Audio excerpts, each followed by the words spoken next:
My name is Mark Weber. I'm director of the Institute for Historical Review.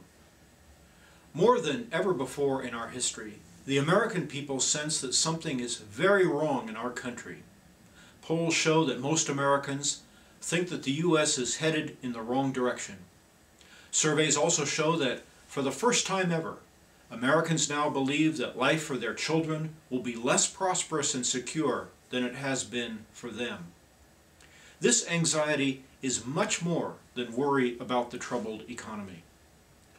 Although the U.S. is still a country of great resources, wealth, and military power, Americans have never been so socially divided, confused about themselves as a nation, and worried about the future. They are concerned about rising social economic inequality, an erosion of national identity and purpose, increasing social polarization, and growing contempt for the U.S. around the world.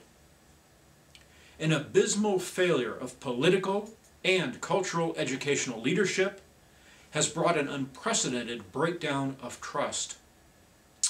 For example, in the months leading up to the 2003 U.S. attack against Iraq, government officials and much of the media deceived the public with alarmist falsehoods to justify the invasion and occupation of that country.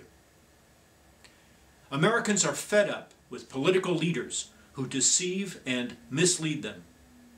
They feel betrayed by politicians who support costly and destructive wars that do not serve authentic American interests, who refuse to halt the massive influx of illegal immigrants, and to approve immense government spending on programs we cannot afford, thereby imposing an irresponsible burden of debt on our children.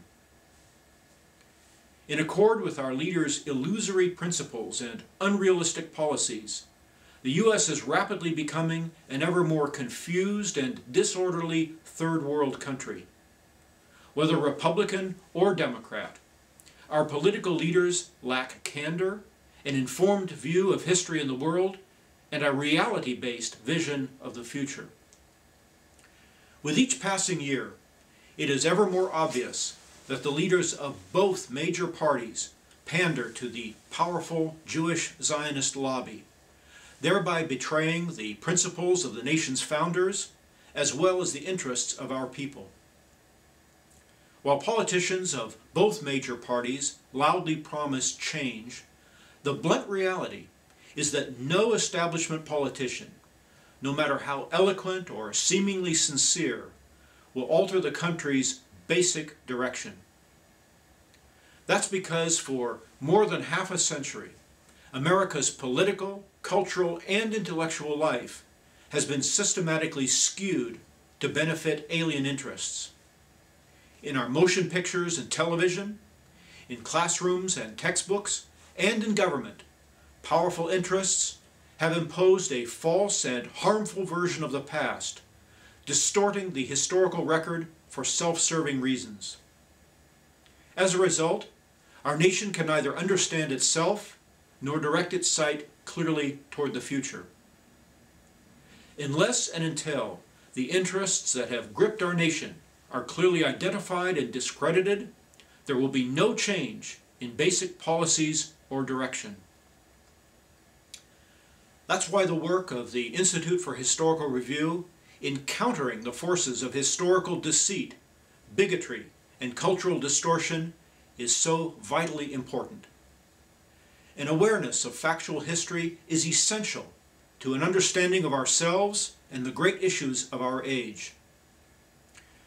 Week by week, month after month, we work to provide solid information, sound insight, and realistic perspective on history and our world. Factually and forthrightly, we inform the public about the Jewish Zionist grip on our cultural and political life, distortions of American history, myths about the Israel-Palestine conflict, propaganda campaigns for war, lies about World War II, and much more. What we accomplish is made possible by support from men and women who understand what's at stake and who care about our nation, our world, and our future. If you share this concern, I urge you to learn more about the IHR, to tell others about our work, and to give us your support.